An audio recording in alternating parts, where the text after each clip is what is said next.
Dun dun dun dun dun dun dun dun dun dun. This is the Trews. Dun dun dun dun dun dun. The Trews. This morning it's called the Trews. It's True News. Already beginning to regret the name a little bit. Stuck with it now. Let's see what's going on. Even the True News. Trews. Putin, West in new Cold War. Putin pictures with his top off, a mistake he made once. I don't know why he did that. I mean, that is real overt masculinity, top off behaviour. Unless you're in sort of like in Britain, the first flicker of sunshine, in which it's like, you know, any small town, everyone will whip their top off. But I suppose the way it's been, he's got a fucking knife on him. I think what he meant when he did this top off thing is I'm not some pussy like politician with a tie on. I'll literally kill you myself. Like David Cameron, you wouldn't get this photo with him, would you? Like, right, I'm going into the Ukraine. I'm fuming. Right, so but what I read from this is, don't fuck with him. Like, he'll do a nuclear war. He won't care. Look at him. He'll kill us with his leopard print handled knife if things get too heavy. But what is interesting from a news perspective is the trivialisation of the meltdown of our planet. Standoff in Crimea is going from Vlad to worse.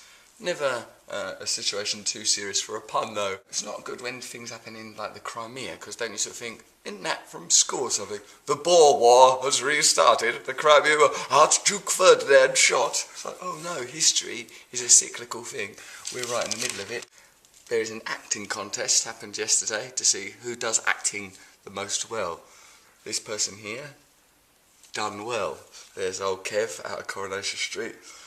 Only just recovered from the accusations of paedophilia. He's decided to get involved in cocaine. Come on, mate. Kev, his life is much more dramatic than Coronation Street. Carry on, but this is your final chance. And also the pun. They just love a pun, don't they? That's what they... I mean, this item is called the Trews, so we can't condemn them too vehemently. But... right, because like what I like with puns is like I like to, because it's a joke, you know? Like with a pun, I like to imagine it being said seriously, because it's like imagine they're talking to you seriously. Well, what happened in the meeting with Michael Lavelle about his coke problem? Well, we said, carry on, but this is your final shot. What, you said carry on? Well, yeah, I mean it's Coronation Street, so we said carry on. Well, don't you think we should like try and help him with his drug problem? What's the point? He'll only carry on using it. Rihanna's boob, the sequel. Nice to see a pop star's boob. Why not? Some people have said that we should look at a broadsheet. I don't really ever look at the Telegraph. I still to this day feel sort of frightened of it. It's like a big sort of paper gravestone, isn't it? The Daily Telegraph. You're not good enough to look at me. What's it saying? Europe's peace at risk over Ukraine. Yep, I got that idea. Acting contest going well. This is another person from the acting contest. Poor children must act posh to get ahead. This is pretty weird, this paper. I see why I don't look at this big paper tombstone. Poor children must act posh to get ahead. But also, posh children have to act poor. Like, I see one the other day, he was incredibly posh, but he spoke like Lil Wayne. I don't understand a word the kid was saying. Working class children must be taught to think and act like middle classes if they're to get to the best universities. Peter Brandt, which sounds like a day-to-day name, the head of policy at Social Mobility and Child Poverty Commission, said children from poor homes need help to change the way they ate, dressed and conducted personal relationships. That's literally everything, isn't it? Eat. Oh, I'm having a lovely bowl of jelly deals. Right, don't do that at university. Oh, how should I do it? Just much more like this. I'm having a lovely bowl of jelly deals. I ain't dressed. Right, I've got me that cap on. I've got me Stanley knife. I'm off to Magdalene College, Cambridge. No, my lads, you most certainly are not. Magdalene might be at Oxford. I don't know. I don't concentrate on things like that. And conducted personal relationships. That's the entire gamut of that. All right, Ma, how's it going? Don't talk. Hello, Mother. How are you? Right, you're in. Every area of their life's got to be changed.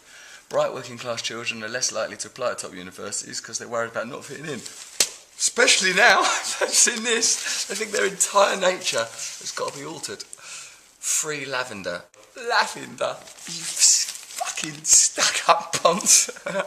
Would you like some lavender? Right, if you want to get into university, smother yourself in lavender. All right, I'll come me first day, you know. Well, you smell nice. Come in. Daily Mail. Should older women ever say yes to no-string sex? Yes, I think also. If you're involving strings in sex, there's something very wrong with you. Hey, we're going to have sex. Will there be strings? Well, I would say so. I'm going to bind my balls up with twine till they look like a turkey shop window. What else is going on? Oh, God.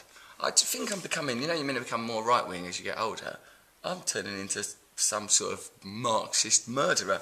Because my reaction to that, a perfectly pleasant royal family picture, was to smother them with some sort of toxic paint. I just wanted to slosh it on them. Look at him, little boy dressed in a wedding dress. Why'd they keep dressing the wedding dress? He'd get in university, no trouble, this boy. There you go, there's our son. Oh my God, he's in a wedding dress. And the way he eats jellied eels is with chopsticks. He's immaculate. The Queen's go-ahead for George and Wills to fly together on tour. What? What do you mean? The Queen has given her personal permission for Prince George to travel with his parents on the first official royal tour. Right, we're going on tour. What are we going to do? Just patronise people from the Commonwealth, like try on their fucking bracelets and that. I might even there might be a bit where I in a sort of a jolly way, do a tribal dance. This is good. This is what the world needs. There ain't anything else we could do in?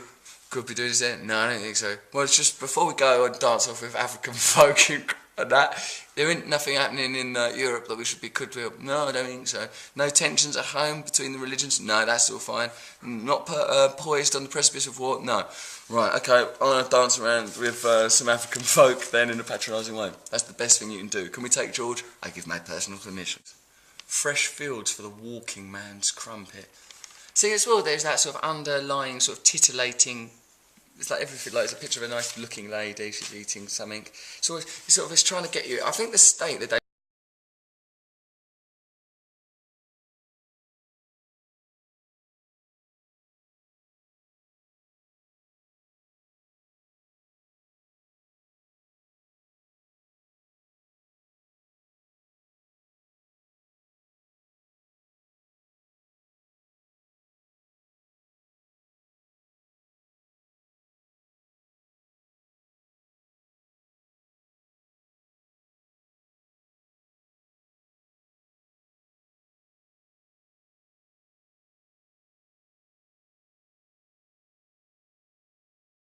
are, I don't think it's very important. The fact that the crime took place opposite a quiet 14th century church, which is the final resting place of the artist Henry Cobbold, designer of the penny black stamp, is an irony almost certainly lost on its perpetrators. I think it would be more astonishing if they paused to reflect on that. Hey, yeah, what? Well, you realise while we're wrenching this post box out of the concrete, that in a final irony, it's immediately adjacent to the cemetery where the creator of the penny black artist Henry Cobbold was laid to rest. Should we be doing this? In a way, it's a kind of tribute. So there you go, Daily Mail, sort of middle class anxiety, sexually fuelled, break down all public institutions and worship the royals, the sort of tribal chieftains. Daily Telegraph are all doomed. The Sun. But then look at this. I'll just say this actual. Look, I'll just pick at random from this book some information that might be useful to you as a human being coping on your short time on Earth before you die. Dun, dun, dun. Creating thoughts, holding on to thoughts, recalling thoughts, generating emotions, controlling emotions, and disciplining powerful inner drives all require tremendous expenditure of energy. Where does all the energy come from? Why is there energy inside you sometimes and not at other times? Have you noticed that when you're mentally and emotionally drained, food doesn't help that much? Conversely, if you look at the times in your life when you're in love or excited or inspired by something, you are so filled with energy that you didn't even want to eat. The energy we're discussing does not come from the calories your body burns from food. There is a source of energy you can draw upon inside. It is distinct from the outer energy source. All these things tie us to the external material world instead of helping us journey within ourselves where there is a limitless source of power which we could use to change the world. This is the truth. Regretting the name already.